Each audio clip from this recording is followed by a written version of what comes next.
Hello दोस्तों, veterans नमस्कार।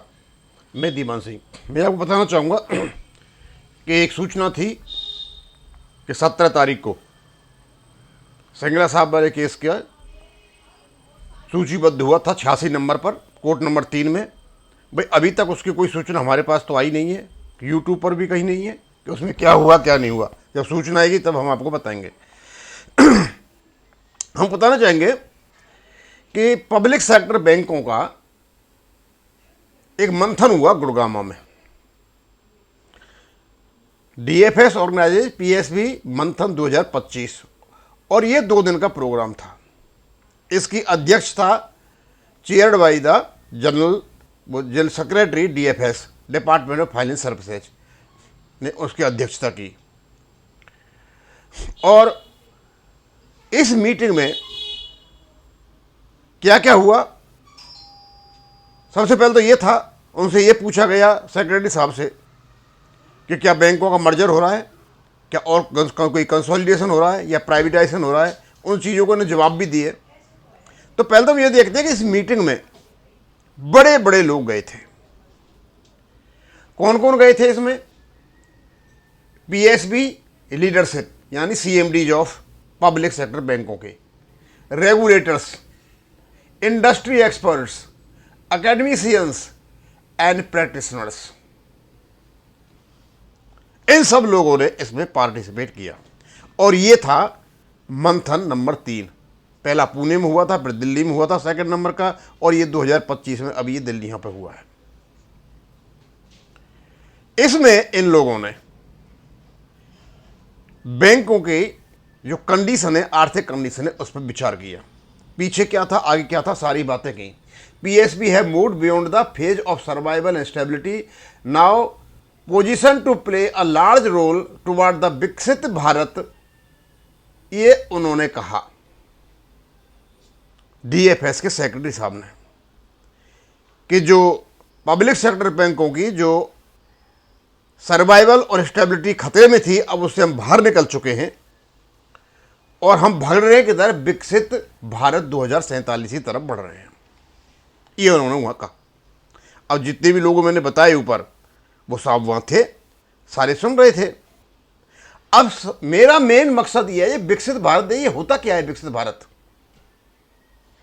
और भी आगे देख लेते हैं। पीएसबी मंथन पोजीशंस पीएसबी एज की drivers in achieving the visions of विकसित Bharat with emphasis on global competitiveness, inclusive growth and leadership in emerging sectors। विकसित भारत को कहते हैं कि भाई इंटरनेशनल जो प्रतियोगिता है उस पर, और जो हर व्यक्ति है इसमें शामिल कर लिया जाए, इसको इन्होंने विकसित भारत कहा। यानी अंतर्राष्ट्रीय प्रतियोगिता और हर व्यक्ति को बैंक से जोड़ दिया जाए, इसको ये विकसित भारत कहते हैं। Deliberations covered customer experience, governance, innovation, credit growth, risk management, workforce readiness, technology modernisation. Discussions at the event set immediate priorities and outlined a long term pathway of PSB to evolve into globally competitive institutions aligned with the vision of the विकसित भारत। सब कुछ किया इन्होंने विकसित भारत का, और बड़ी बड़ी बड़ी लंबी लंबी फेंकी। उनका अधिकार है, कर सकते हैं, बड़े बड़े लोग हैं, अरे अच्छे पढ़े लिखे हैं, अच्छा बोल सकते हैं, अच्छा स्पीच दे सकते हैं, लैंग्वेज पर कमांड है। लेकिन ये विकसित भारत का जो 2047 का इन्होंने जिक्र किया, तो क्या आज 2025 चली हुई है तो 2047 में एक तुरंत जाकर के विकसित भारत हो जाएगा, या 22 सालों तक चलते चलते वहां तक पहुंचेगा? फिर इसको देखेगा कौन? आप विकसित भारत की बात कर रहे हो 2047 में, इसको देखेगा कौन? अब सवाल ये उठता है कि साहब, आप जब विकसित भारत की बात करते हो तो आपकी ही बैंकों के रिटायर्ड कर्मचारी, पेंशनर्स, रिटायरीज 30 सालों से पेंशन अपडेशन के लिए लड़ रहे हैं, झगड़ रहे हैं, आशा कर रहे हैं कहीं से पेंशन अपडेशन हो। इवन आप नेशनल पैटर्न का डीए भी नहीं करना चाहते, उनकी चर्चा भी नहीं करते आप। तो क्या यह विकसित भारत का अंग नहीं है? क्या आपके रिटायर्ड पेंशनर्स को, जो सरकारी कर्मचारी हैं, उनको दूसरे सरकारी कर्मचारियों की तरह पेंशन अपडेशन करना क्या विकसित भारत का अंग नहीं है? क्या ये कोई पाकिस्तान से आए हुए हैं?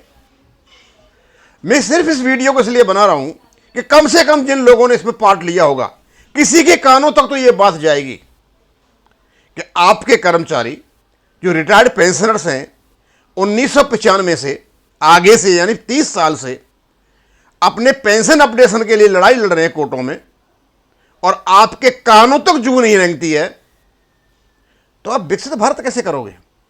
किसको कहोगे विकसित भारत? भाई परिभाषा तो बता दो, विकसित भारत क्या है? 2000 यानी 25 से लेकर के 47 तक 22 साल में पता नहीं कितने ही कर्मचारी भगवान को प्यारे हुए होंगे, तो ये विकसित भारत है आपका? भाई विकास का मतलब तो विकास ही होता है, सबका साथ सबका विश्वास, ये जो नारा लगता है। तो क्या पेंशन अपडेशन इसके अंतर्गत नहीं आता? क्या रिटायर्ड कर्मचारियों की समस्याएं इसके अंतर्गत नहीं आती? और हम बताते हैं आपके विकसित भारत की महानता। आप थोड़ा देखिए, जो मेडिकल पॉलिसी है, एक ही कंपनी है, रिटायर्ड कर्मचारी हैं, एक ग्रामीण बैंक मध्य प्रदेश की जो रेट्स हैं इक्वल सम एश्योर्ड के लिए लगभग उनमें 10,000 का फर्क है। सर ये विकसित भारत है? मतलब किसी भी पेंशनर्स को डोमिसिलियरी ट्रीटमेंट नहीं मिलता है, अपने पैसे से खर्चा कराना पड़ता है, उनको बेहद परेशानी है। क्या इसको विकसित भारत बोलते हैं?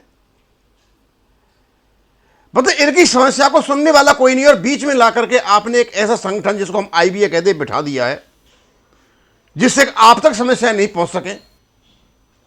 तो हम तो डीएफएस साहब आपसे यही पूछना चाहते हैं, सेक्रेटरी साहब, कि आप जो विकसित भारत की धारणा लेके चल रहे हो, आप धारणा लेकर के चल रहे हो, जो कॉन्सेप्ट है विकसित भारत का, थोड़ा बताओ तो सही है क्या? सिर्फ यही है कि आप मतलब बैंकों का एक समूह खड़ा कर दोगे और अंतर्राष्ट्रीय लेवल पर वो काफ़ी बैंकें हो जाएंगी, रिस्क मैनेजमेंट कर लोगे, ये कर लोगे, इसको तो विकसित भारत नहीं कह सकते। विकसित भारत का मतलब होता है कि उस देश में रहने वाले सारे लोगों के लिए सभी सुविधाएं मुहैया कराई जाएं। हम इस देश में रहते हैं, बैंक पेंशनर्स हैं, तो स्वाभाविक सी बात है विकसित तो तब होंगे ना जिन लोगों ने बैंकों में जी जान लगा दी, और वही लोग आज अपने हक के लिए कोर्टों के चक्कर लगा रहे हैं और आपके कानों तक जूं तक नहीं रेंगती।